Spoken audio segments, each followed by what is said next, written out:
April 20th, 2023, Nintendo announced on Twitter that they have decided to do a name change of a character in the early NES game. That game was Wrecking Crew.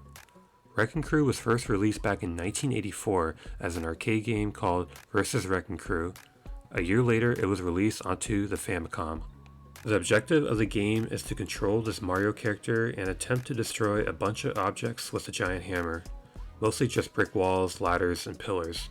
What makes the game difficult is that there's a bunch of enemies trying to kill you and there's a random fireball that goes across the screen.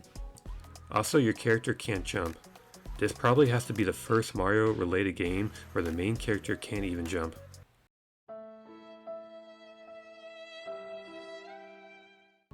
Later on in the game, a new character joins in, a construction foreman named Spike, known as Blackie in the Japanese version, goes and chases Mario and attempts to disrupt him by knocking down objects and causing him to fall to the bottom of the screen.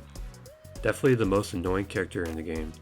The player starts the game with 5 lives and loses a life whenever Mario comes in contact with an enemy or fireball. After completing 100 phases, you win the game. Anyways, Nintendo recently tweeted out that it would do a character name change because of the following. Let me translate this. The name of the character Blackie, which appears in Wrecking Crew and other games for the family computer, will be changed to Spike. The name used in the United States and Europe. The name in the Super Mario Bros. Movie, which will be released on April 28, 2023, will be Spike as well. I can see why Nintendo decided to make this change, because they don't want this character to have an offensive name.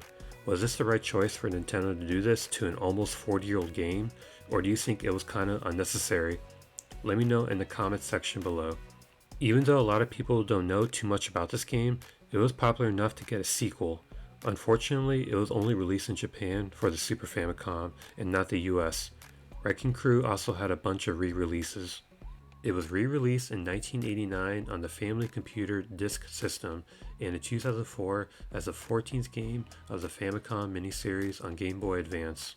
The game was re-released on the Wii Virtual Console in 2007.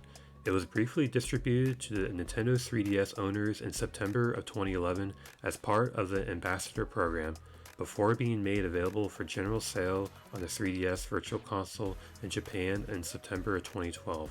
Was a re-release in other countries in 2013. Wrecking Crew was also released on the Wii U Virtual Console in June of 2013.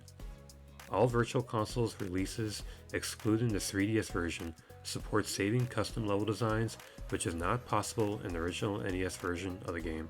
In July of 2019, Wrecking Crew was also added to Nintendo Switch Online as part of the paid membership. Overall, I would say this is a fun, underrated game that left a legacy on different games. The Golden Hammer appears as a usable item in the Super Smash Bros. Series, beginning with Super Smash Bros. Brawl. A Wrecking Crew stage also appears in the Super Smash Wii U and Ultimate game. There was also a song called Destruction Dance that was a remix from Wrecking Crew that was also shown in the DDR Mario Mix game on the Nintendo GameCube.